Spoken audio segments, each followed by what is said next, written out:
जब आप गिरेंगे तो आपको उठाने वाला कोई नहीं मिलेगा। ये दुनिया की दस्तूर है। दुनिया गिरने वालों को नहीं उठाती है, लेकिन जैसे ही आप उठने की कोशिश करेंगे, ऊपर उठने की कोशिश करेंगे, तो आपको वहां से गिराने वाले बहुत मिल जाएंगे। गिरे हुए को उठाने वाले बहुत कम मिलते हैं, लेकिन उठने वाले को गिराने वाले इस दुनिया में भरमार है, बेशुमार है।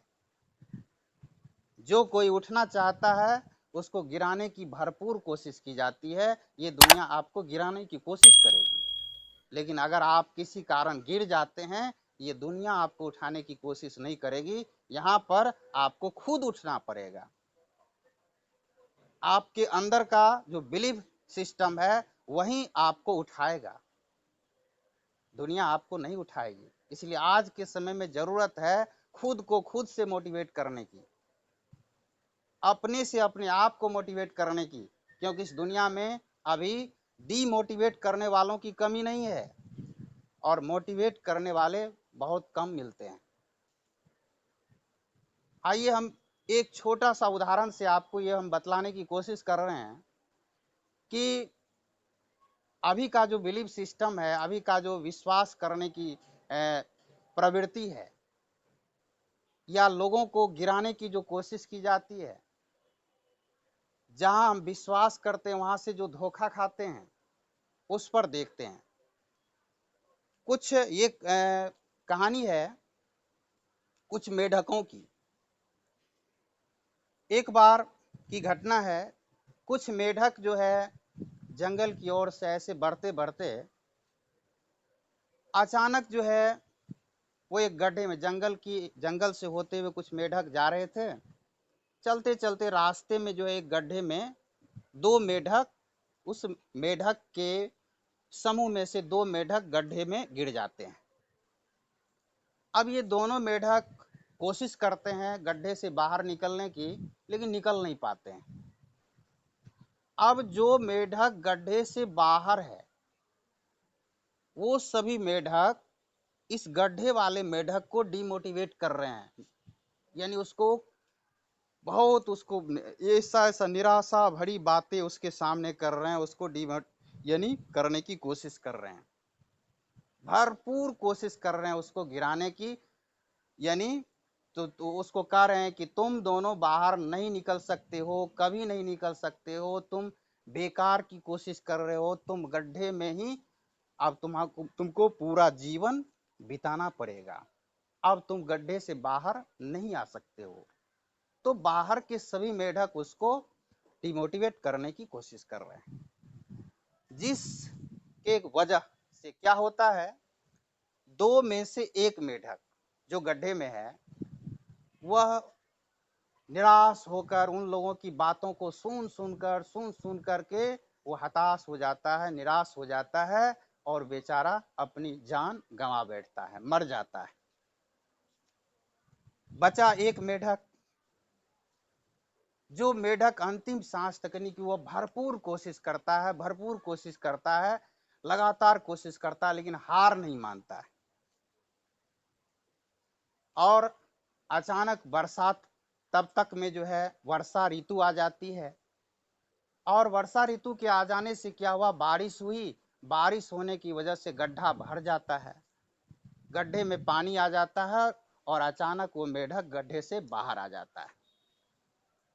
जैसे ही वो मेढक जैसे ही वो मेढक गड्ढे से बाहर आता है, तो गड्ढे से बाहर और सभी जो भी मेढक है, उस मेढक को शुक्रिया अदा करता है, और शुक्रिया अदा करके वो मेढक उस बाहर के सभी मेढकों के बीच से होते हुए निकल जाता है। अब यहाँ पर सोचने वाली बात यह है कि गड्ढे से बाहर निकलकर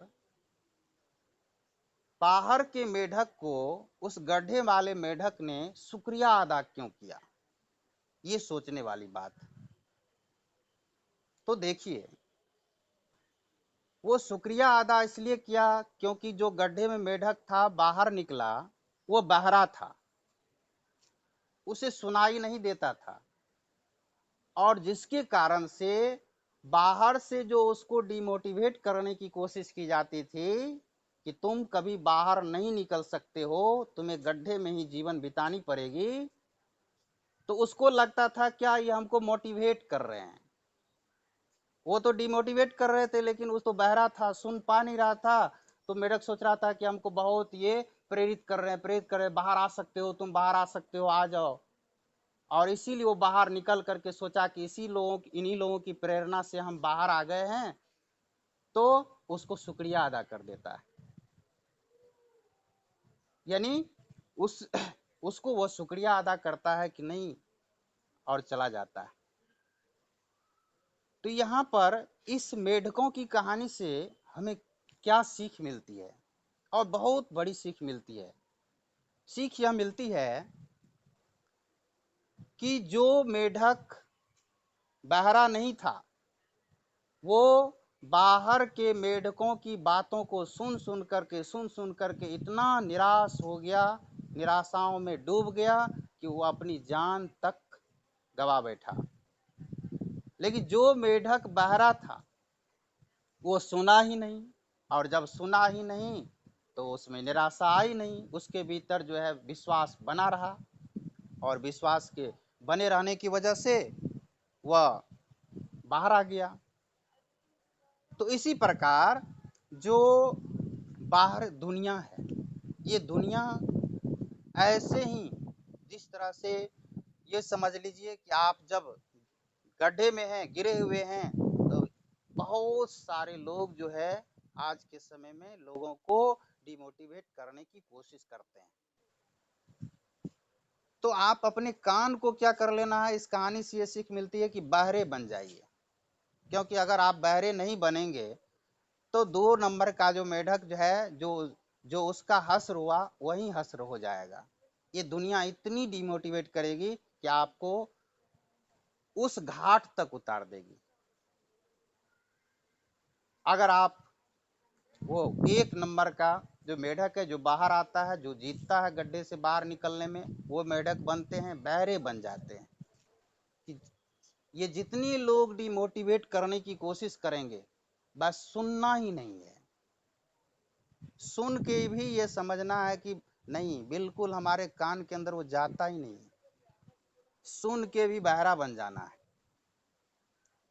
और जैसे ही हम बहरे बन जाएंगे तो उसकी बातों का हमारे ऊपर कोई असर ही नहीं होगा। वो लाख हमको हताश करने की कोशिश करे, निराश करने की कोशिश करे, हमें कहे कि तुम नहीं कर सकते हो, तुम जीत नहीं सकते हो, लेकिन हम उसको सुन ही नहीं रहे हैं, तो फिर क्या होगा, उसका हमारे ऊपर कोई असर नहीं होगा। तो इसी प्रकार हम देखेंगे कि ये अपने आप पर यकीन करना बहुत ही जरूरी होता है। जिस प्रकार से देखेंगे कि एक चिड़िया जो डाल पर बैठी होती है, किसी वृक्ष की शाखा पर बैठी होती है, उस चिड़िया को शाखा पर भरोसा नहीं होता है कि ये शाखा मजबूत है। उस चिड़िया को अपने पंख पर भरोसा होता है, अपने आप पर भरोसा होता है कि अगर ये शाखा टूट भी जाए तो कोई फर्क नहीं पड़ता है। पंख है ना, हमारे पंख में जान है ना, पंख में इतनी ताकत है कि हम उड़ जाएंगे। ऐसा नहीं कि उसको पंख पर ताकत नहीं है, उसको अब शाखा पर है। शाखा पर भरोसा नहीं है, अपने आप पर भरोसा है। उसी प्रकार से आपको अपने आप पर भरोसा होना चाहिए। आप यह मत सोचिए कि विद्यालय है, बहुत बड़ा विद्यालय है, इसकी प्रशंसा दूर दूर तक है, ये विद्यालय पर भरोसा आपको नहीं, अपने आप पर भरोसा कीजिए। आपको किसी शिक्षक पर भरोसा भी नहीं करनी है, खुद पर भरोसा करनी है। और जब खुद पर हम भरोसा करते हैं तो फिर कहा जाता है जो खुद पर भरोसा करते हैं खुदा भी उसी पर भरोसा करते हैं। यानी जो खुद पर भरोसा करते हैं, जिसे खुद पर विश्वास है, खुदा को भी उसी के ऊपर विश्वास होता है, खुदा भी उसी पर भरोसा करते हैं। तो आइए देखिए ये विश्वास से क्या होता है, ये भरोसा कितनी बड़ी चीज है, ये बिलीफ सिस्टम कितना काम करता है। ये जब हम किसी भी चीज पर विश्वास करते हैं, उस विश्वास से हमारे एक्शन में जो भी हम काम करते हैं उसमें क्या परिवर्तन होता है, उसमें क्या परिवर्तन होता है उसको देखेंगे। तो आप देखिए कि जैसे एक कहानी है, और उसका कहानी पर हम नहीं जाएंगे, उसका शॉर्ट मतलब छोटा सा रूप ले रहे हैं कि डेविड और गोल्थियम, यानी ऐसा ही कुछ नाम है, जो दोनों की कहानी है कि एक राक्षस है और ये छोटा सा बालक होता है, छोटा सा बच्चा है ये, और ये गुलेल चलाने में गुलेल चलाता है, इसके हाथ में जो है इसके गुलेल होता है, और वह जो गोल्थियम है वो राक्षस है। अब देखिए ये अपने गुलेल से उसको मारने की ये बोलता है, अपने परिवार अपने लोगों के बीच में बोलता है मैं उसको उस राक्षस को गुलेल से मारूंगा। तो उसके परिवार के लोग उसको कहते बेटा बेटा डेविड, वो तो बहुत बड़ा राक्षस है, विशाल राक्षस है, उस राक्षस को तुम भला इस गुलेल से कैसे मार सकते हो? उसकी छाती भी इतनी चौड़ी है, वो तो इतना विशाल का राक्षस है, उस राक्षस को तुम जो मारोगे तो ये गुलेल तुम्हारा क्या बिगाड़ सकता है उसका? तो देखिए यहाँ पर डेविड का जो बिलीफ सिस्टम है, डेविड के अंदर जो विश्वास है, उस विश्वास में वो क्या बोल रहा है, उसका जो जवाब मिला उसके परिवार को। डेविड कहता है कि वो विशाल राक्षस है, इसीलिए तो उसको मैं मार सकता हूं, वो राक्षस विशाल है इसीलिए तो उसको मार सकता हूं, क्योंकि हमारा जो यह गुलेल है, गुलेल की जो गोली है, वो कहीं ना कहीं तो उसको जाकर लगेगी, क्योंकि वो तो विशाल है, वो चौड़ा है, लंबा चौड़ा है, तो हमारा यह गुलेल उसको परास्त कर सकता है, यानी हमारी गोली चूक नहीं सकती है, कहीं ना कहीं जाके उसके शरीर पर लगेगी और वो मर जाएगा, इसीलिए उसको मात दे सकते हैं। सोचिए ये एटीट्यूड कहां से आया उस बच्चे में, ऐसी एटीट्यूड, क्योंकि जैसे ही अंदर में विश्वास होता है, उस डेविड के भीतर यह विश्वास था कि मैं अपने गुलेल से उस राक्षस को मार सकता हूं, और जैसे ही ये विश्वास था तो बोलने में उसके भीतर एटीट्यूड आ गया। देखिए उसका दृष्टिकोण, और जैसे ही ये दृष्टिकोण है, अब वो जो एक्शन में जाएगा तो इस एक्शन की वजह से उस राक्षस को मार सकता है, वो उस काम को कर सकता है। तो जैसे ही हम किसी भी चीज पर बिलीव करते हैं कि मैं इस काम को कर सकता हूं, यानी आई कैन डू इट, मैं इसे कर सकता हूं, तो हमारा जो दृष्टिकोण है वो अलग हो जाता है, एटीट्यूड क्रिएट होता है हमारे भीतर, और जब एटीट्यूड क्रिएट होता है तब एक्शन चेंजिंग हो जाता है, एक्शन बदल जाता है, यानी बिलीफ, बिलीफ से आ जाता है एटीट्यूड, और एटीट्यूड से एक्शन, एक्शन में परिवर्तन हो जाता है। जो हम पिछले संडे में बताए थे कि शेर शेर जंगल का राजा नहीं है, शेर विशाल नहीं होता है, जंगल में शेर विशाल नहीं होता है, जंगल का सबसे विशाल या सबसे बड़ा जानवर जिराफ होता है, लेकिन जिराफ जंगल का राजा नहीं है। चतुर में लोमड़ी होती है, सबसे चतुर लोमड़ी। सोचिए, चतुर चतुराई में लोमड़ी, लंबाई में जिराफ, मोटे तगड़े में हाथी, यानी इतने विशाल विशाल जानवर जंगल के राजा नहीं है। और जंगल के राजा है कौन? शेर। जिस शेर को अगर हाथी अगर उस शेर के शरीर पर अपना पांव रख दे तो शेर शायद हिल नहीं पाएगा, लेकिन शेर जंगल का राजा है। शेर जंगल का राजा है क्योंकि, और जब जिराफ या और जो विशाल जानवर है, मान लीजिए उन लोगों ने पूछा जा करके शेर से कि भाई शेर तू राजा कैसे है, तो शेर कहता है कि मुझे लगता है कि मैं राजा हूं और इसलिए मैं राजा हूं। मतलब मुझे लगता है कि मैं राजा हूं, मतलब मैं अपने आप पर विश्वास है कि मैं राजा हूं और इसीलिए मैं राजा हूं। यानी शेर को विश्वास है कि मैं इस जंगल का राजा हूं, इस जंगल पर राज कर सकता हूं, और इस विश्वास की वजह से उसके अंदर एटीट्यूड बन गया और अपनी दहशत, अपनी खौफ से उस जंगल का राजा बन बैठा। सोचिए, इसीलिए तो जैसे ही हाथी उसके सामने होता है, तो देखिए हाथी के सामने में जब शेर आता है तो हाथी के दिमाग में आता है खाएगा। यानी हाथी जैसे ही शेर को देखता है तो हाथी के दिमाग में आता है खाएगा, मतलब मुझे खाएगा, मुझे खा सकता है ये। देखिए इसका एटीट्यूड, क्यों? क्योंकि हाथी को अपनी शक्ति पर विश्वास ही नहीं है। हाथी विशाल जानवर है लेकिन उसे अपनी शक्ति पर विश्वास ही नहीं है, और विश्वास नहीं है तो एटीट्यूड नहीं है, और एटीट्यूड नहीं है तो वो एक्शन भी नहीं करेगा। उस शेर से अपने आप को लड़ने का, अपनी ताकत की प्रदर्शन करने का वो एक्शन नहीं कर पाएगा वो, क्योंकि बिलीव ही नहीं है। और बिलीव नहीं है, जैसे ही बिलीव नहीं है तो वीकनेस तो पहले ही आ गया। अब उसमें एटीट्यूड ही नहीं है, एटीट्यूड है कि मुझे खाएगा। चलिए दूसरी तरफ देखिए, शेर के सामने जैसे ही हाथी आता है तो शेर का देखिए बिलीव सिस्टम कितना है, शेर को खुद पर कितना भरोसा है।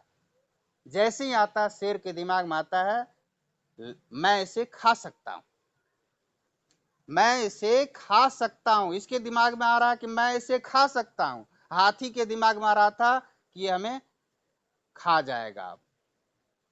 और जैसे इसके अंदर आता है कि मैं खा सकता हूं, अब देखिए इसका एटीट्यूड है कि मैं खा सकता हूं, और वो उसे खा भी जाता है। यही तो है जो शेर में क्वालिटी है। शेर की जो क्वालिटी है, इसी गुण के कारण, इसी एटीट्यूड के कारण तो वो जंगल पर राज करता है। इसीलिए अपने आप पर ये जैसे ही हमारे अंदर देखिए, दिमाग को जैसे ही ब्रेन को विश्वास हो जाएगा ना, जिस दिन आपके दिमाग को यह विश्वास हो जाएगा कि आप जो काम आप अपने दिमाग को दे रहे हैं, आप अपने ब्रेन को जो भी काम करने के लिए दे रहे हैं, और ब्रेन अगर विश्वास कर लिया कि मैं इसे कर सकता हूं, दुनिया की कोई ताकत नहीं है जो उस काम को करने से रोक दे। वो काम हो के रहेगा, क्योंकि ब्रेन को विश्वास हो गया। विश्वास की वजह से उसका दृष्टिकोण बदल जाएगा, और दृष्टिकोण बदलने की वजह से उसका क्रिया में परिवर्तन आ जाएगा। जो एक्शन लेंगे वो हार्ड एक्शन होगा, और वह सक्सेस करने वाले एक्शन होंगे। तो जिस प्रकार से, तो इस एक्शन मतलब भरोसा खुद पर रखें, और ये खुद पर रखने से एक से एक चमत्कारिक परिणाम जो है नजर आते हैं। एक बार की बात है, एक दो राज्यों के बीच आपस में युद्ध हो रहा था, झगड़ा हो रहा था। तो एक राज्य की सेना अपने सेनापति जो है, सेना के जो कमांडर होते हैं सेनापति, तो सेनापति आते हैं अचानक दरबार में, और राजा के सामने बोलते हैं कि राजा साहब, जिस राज्य के से हमारी युद्ध चल रही है, उस राज्य के पास सैन्य शक्ति काफी मजबूत है, उसके पास सेना काफी अधिक है, और हमारे पास बहुत ही, उसके सामने जो हमारे पास सेना है वो बहुत कम है। इसलिए हम उससे युद्ध नहीं कर सकते हैं, क्योंकि हम युद्ध करेंगे भी तो हार जाएंगे। देखिए सेनापति राजा के सामने कह रहा है कि सरकार, हमारे पास सेना कम है और जिससे हमें युद्ध करनी है उसके पास तो बहुत बड़ी सेना है, इसलिए युद्ध करना ही बेकार है, क्योंकि युद्ध करने से कोई लाभ होने वाला नहीं है, युद्ध करेंगे हार जाएंगे। राजा चिंतित हो गया कि आखिर वो राजा क्या करता है, सुन लेता है। अब ये समस्या उसके सामने थी राजा कि आखिर क्या किया जाए, सेनापति ही जब ऐसा कर रहे हैं तो फिर जब सेनापति का ही बिलीफ सिस्टम हिल गया, आत्मविश्वास हिल गया, जब सेनापति को ही खुद पर विश्वास नहीं है कि मैं युद्ध जीत सकता हूं, तो फिर सेना की क्या औकात, सेना तो फिर उसका तो आत्मविश्वास, उसका सेल्फ कॉन्फिडेंस तो हिल ही जाएगा। तो वहां पर वो राजा कुछ नहीं बोलते हैं उसको। राजा अगले दिन जाते एक फकीर के पास, फकीर के पास जाकर के यह समस्या बतलाते हैं कि हमारे पास ये समस्या है, सेनापति ये बात कर रहे हैं।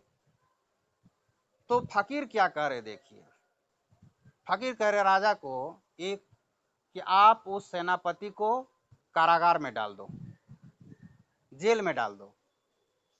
तो राजा को थोड़ा देर के लिए हुआ कि आप ये क्या कह रहे हैं, सेनापति को कह रहे जेल में डालने के लिए।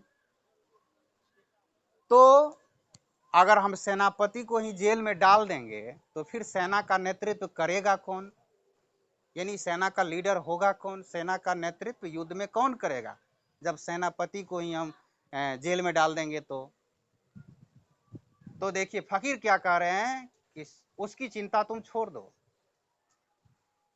सेना का नेतृत्व हम करेंगे। फकीर कह रहा है कि सेना का नेतृत्व हम खुद करेंगे, हम करेंगे, इसलिए तुमको चिंता करने की जरूरत नहीं है। अब राजा थोड़ी देर के लिए सोच में पड़ गया कि जब सेनापति, उतना बड़ा सेनापति, जब उसका सेल्फ, उसके भीतर हुनर है, सब कुछ है, उसको हथियार चलाने का सभी उसके पास कौशल है, काबिलियत है, जब वो नहीं कर सकता, वो उसको लगा कि हम युद्ध हार जाएंगे, तो भला ये फकीर कैसे नेतृत्व करेंगे युद्ध का। फिर भी सोचा कि आखिर दूसरा तो कोई उपाय भी नहीं है। तो ये विश्वास करके, भरोसा करके सोचे चलिए ठीक है। तो राजा क्या करते हैं, अपने पूर्व के सेनापति को कारागार में डाल देते हैं। सेनापति के का काम नेतृत्व करने का जो है फकीर बीरा ले लिया। अब चलिए युद्ध की तैयारी हुई और उस सेना को, उस राजा की सेना को फकीर जो है सेनापति के रूप में लेकर के चल रहे हैं युद्ध करने के लिए। चलते चलते शाम हो जाती है और अगली सुबह युद्ध करना है। तो रास्ते में चलते चलते जंगल से होते हुए फकीर सेना को लेके जा रहे हैं। तो रास्ते में एक मंदिर था, बोला युद्ध करने से पहले चलो इस मंदिर के देवता से आशीर्वाद ले लेते हैं, देवता से पूछ लेते हैं कि हम जो युद्ध करने जा रहे हैं उस युद्ध में हम हमारी जीत होगी या नहीं, यानी हम जीतेंगे या नहीं। चलो देवता से पूछ लेते हैं, मंदिर के देवता से पूछ लेते हैं। तो सभी सेना बोले कि ये आखिर हम लोग पूछेंगे तो वो बताएंगे कैसे, मंदिर के देवता हमें कैसे बताएंगे कि आप जीत सकते हैं या कि नहीं जीत सकते हैं। अगर वो बताएंगे भी तो उसकी भाषा को हम समझेंगे कैसे, देवताओं की भाषा को कैसे समझेंगे, हमें कैसे एहसास होगा कि हम जीत सकते हैं।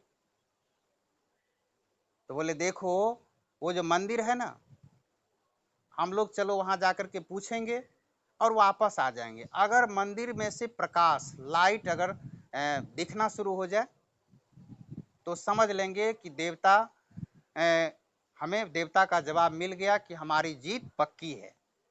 अगर प्रकाश नहीं दिखा मंदिर से तो समझ जाएंगे कि हमारी जीत नहीं होगी, हम नहीं जीत सकते हैं।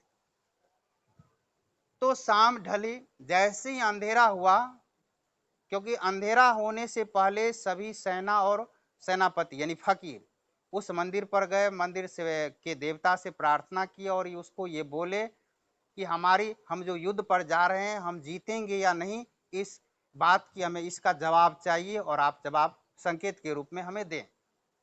और आ गए थे। सभी का नज़र उसी पर टिका हुआ था कि अंधेरा होने के बाद देखते हैं प्रकाश उधर से लाइट मिलती है कि नहीं। जैसे ही अंधेरा होता है थोड़ा देर बाद मंदिर से प्रकाश आने लगा। सभी सेनापति उछल उछल के झूमने लगे, वाह। यानी उनके अंदर आ गया कि अरे देवता, यानी मंदिर के देवता हमें बोल दिए हैं कि जीत आपकी पक्की है, हम जीतेंगे। अब सेनाओं में ये जोश आ गया, ये बिलीव हो गया कि हम जीतेंगे।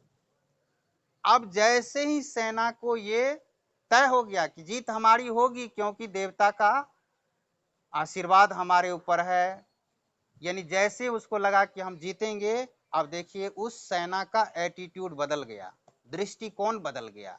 अब जीत वाली दृष्टिकोण उसके अंदर आ गई।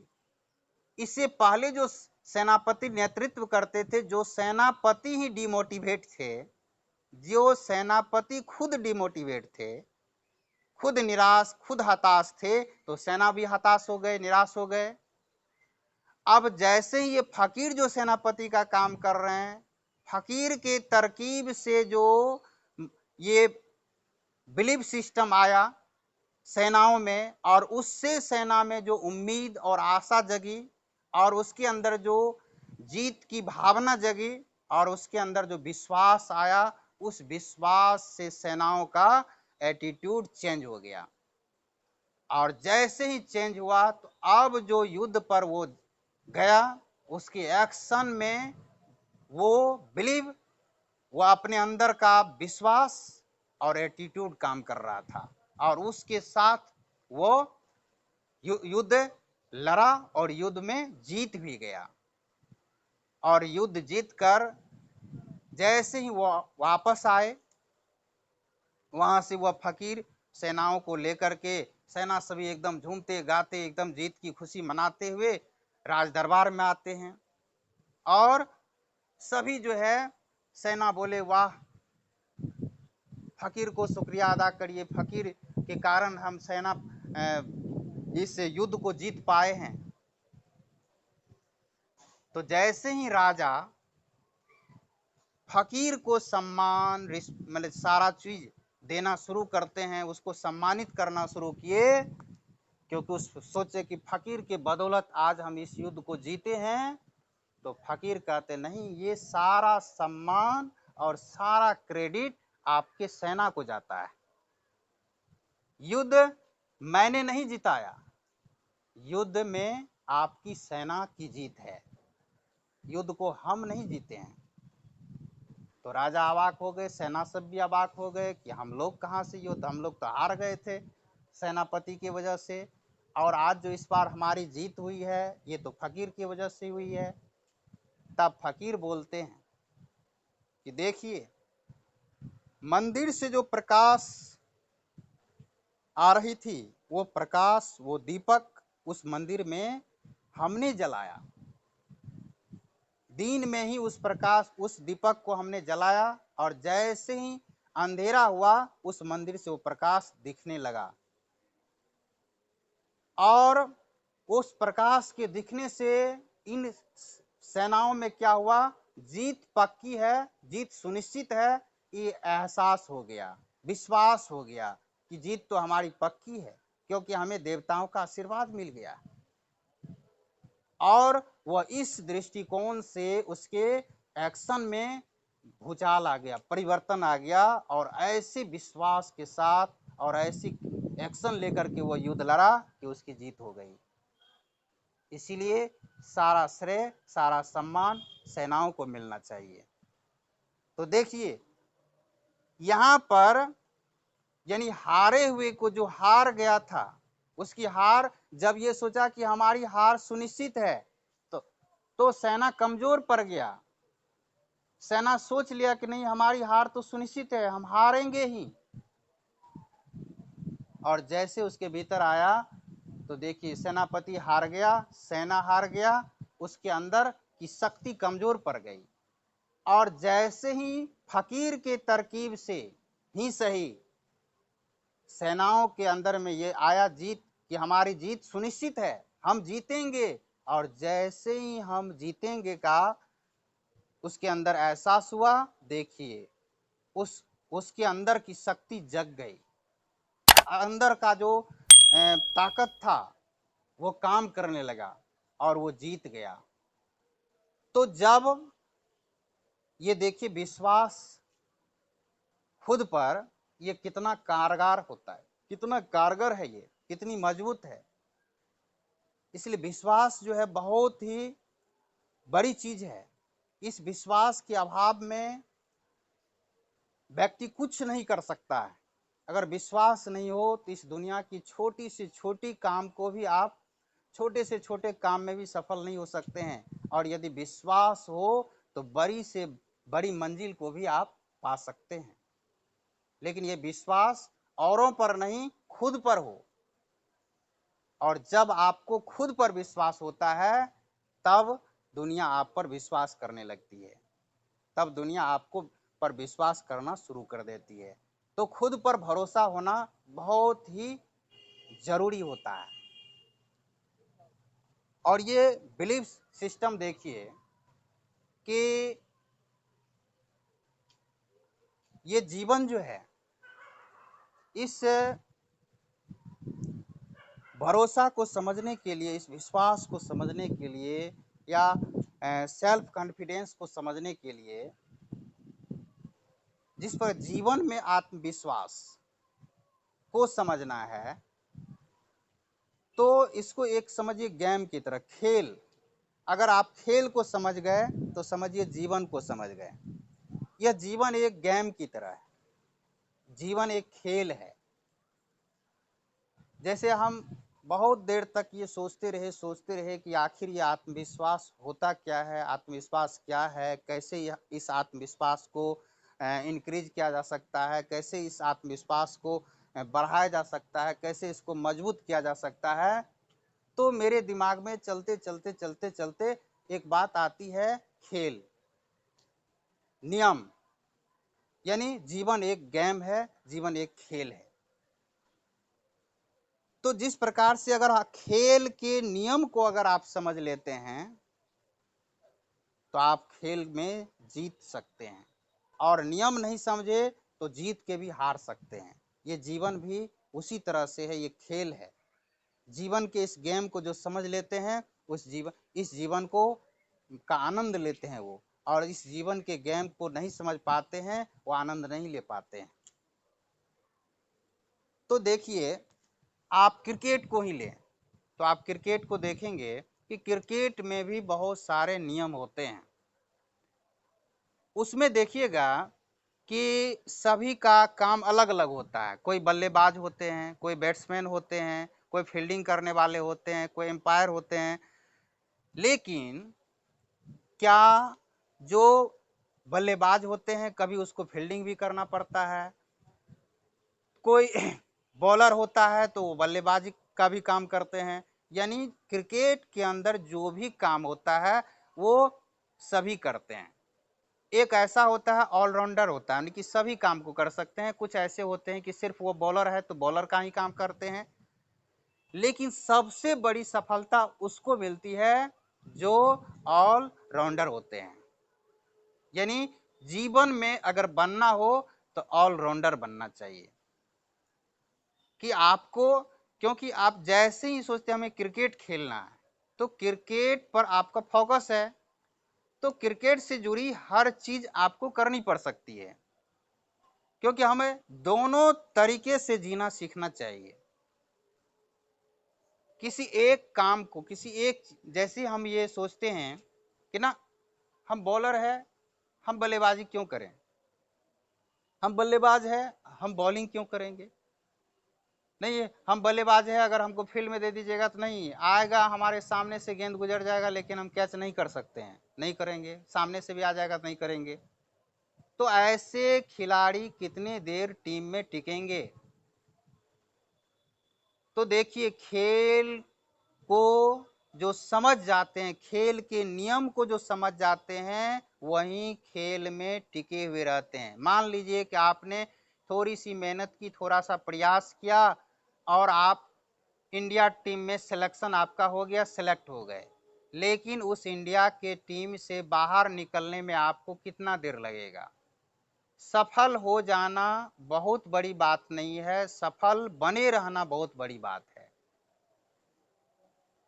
यानी टीम में सिलेक्शन हो जाना आपका बहुत बड़ी बात नहीं है, टीम में टिके रहना बहुत बड़ी बात है। और टिका वही रहता है जो उस गेम को, जिस गेम में उसका सिलेक्शन हुआ, उस गेम में के नियम को वो फॉलो करता है, उस नियम को समझ जाता है।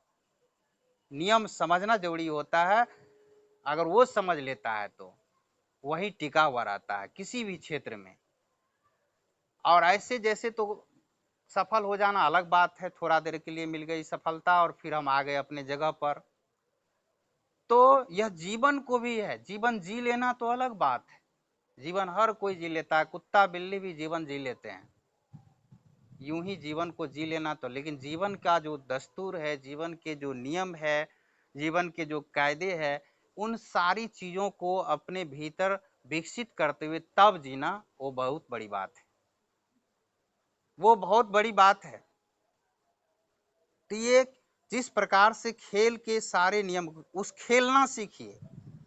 देखिए, एक खिलाड़ी को अपने ऊपर विश्वास है, अरे हमको टीम से निकाल दी, मान लीजिए कि उसको खेलना, एक खिलाड़ी है कि दो खिलाड़ी का मान लीजिए इंडिया टीम में सिलेक्शन हो गया, और एक खिलाड़ी है जिसको खेलना आता है, खेल के सारे नियम उसको पूरी तरह से फॉलो करता है, सभी नियम को जानता है, मतलब रियली में उसको खेलना आता है।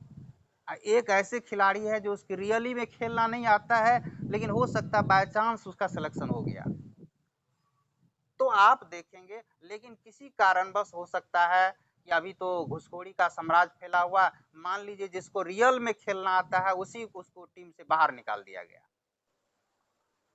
और जो बाय चांस सिलेक्शन हो गया वो टीम में बना हुआ है। तब भी देखिए, जो उसको खेलना आता है ना, तो उसको ये बिलीव रहता है अपने अंदर, अपने आप पर, कि अरे मुझे खेलना आता है, मुझे खेलना आता है, मैं खेल के सभी नियमों को जानता हूँ, खेल के सभी नियमों का पालन करता हूँ, कभी ना कभी हमारा सिलेक्शन होगा ही।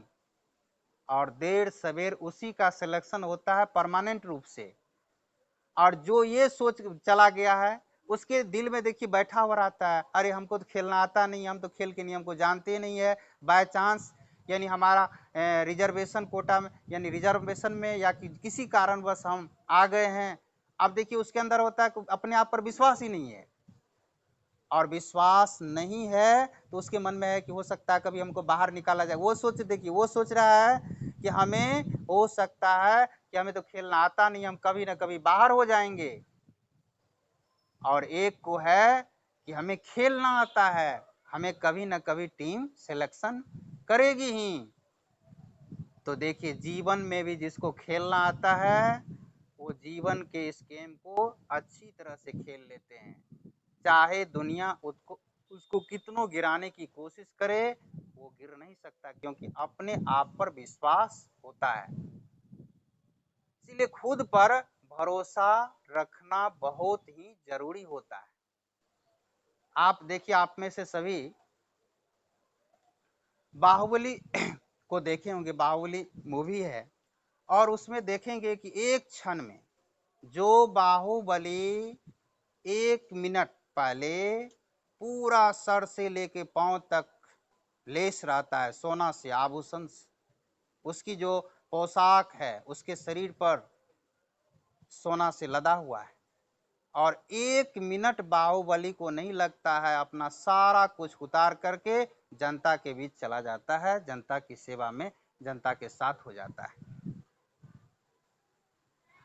यानी 1 मिनट में वो परिवर्तित कर लेता अपना अपने आप को, यानी दोनों तरह के जीवन को जीने में वो अपने आप को तनी से हिचकता भी नहीं है।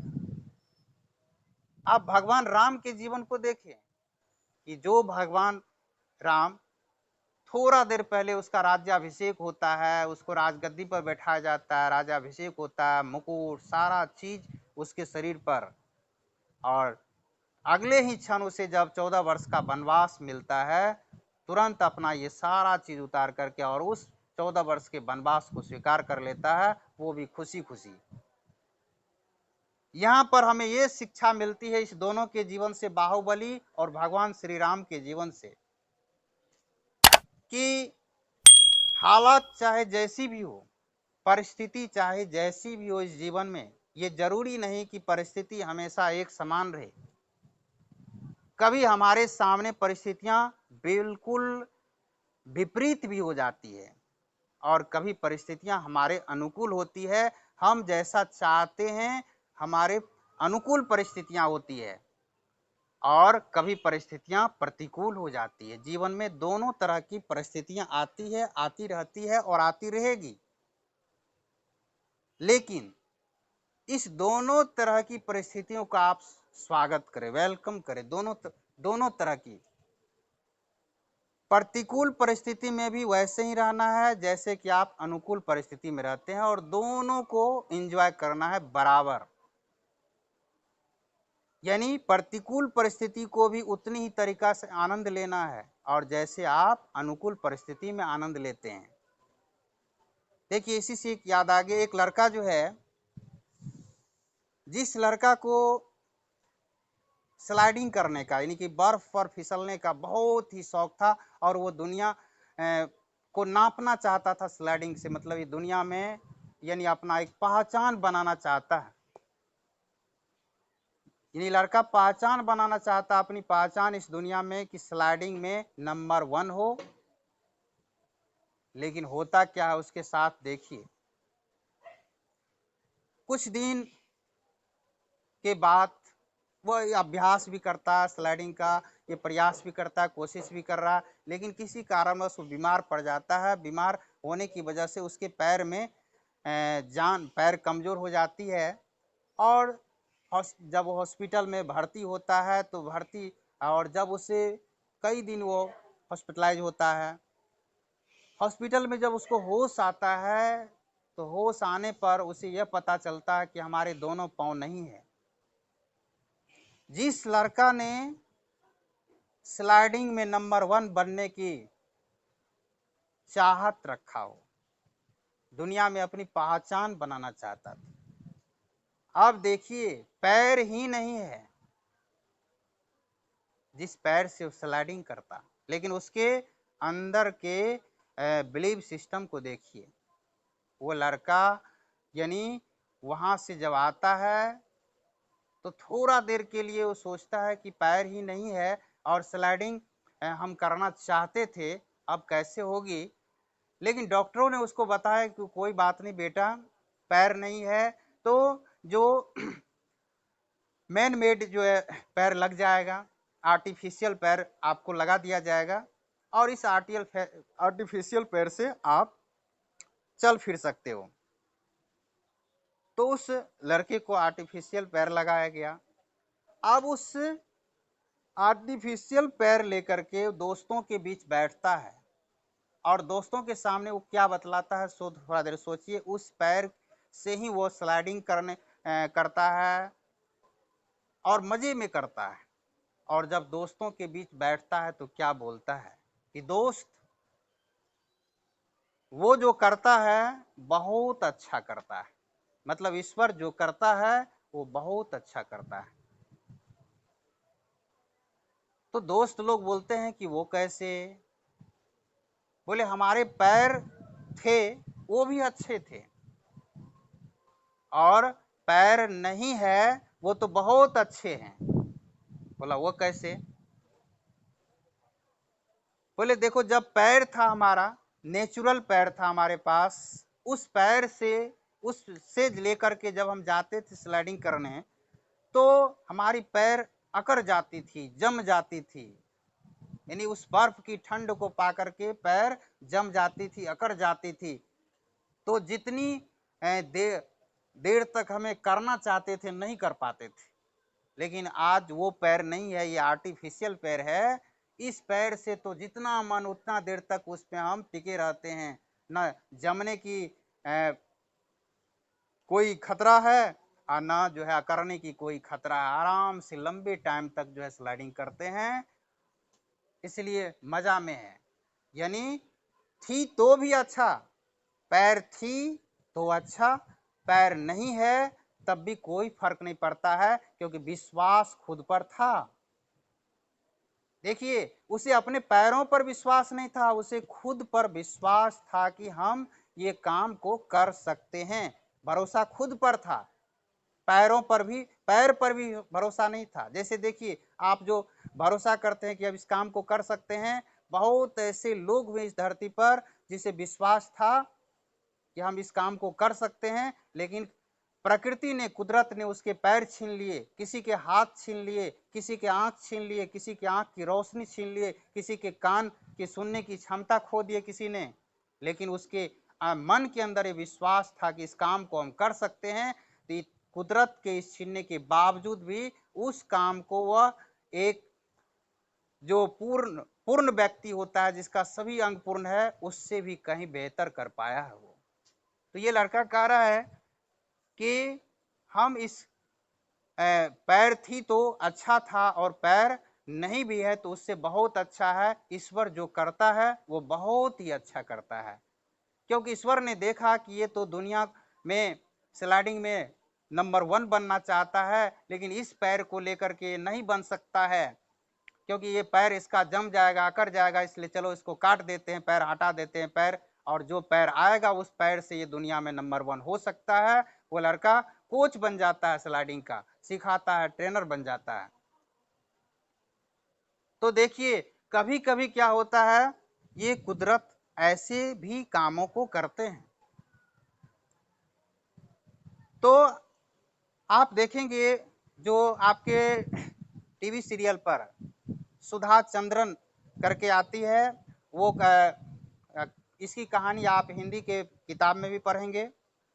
जो नृत्यांगना बनी, वो आर्टिफिशियल पैर पर है, अभी भी धारावाहिक सब में आती है।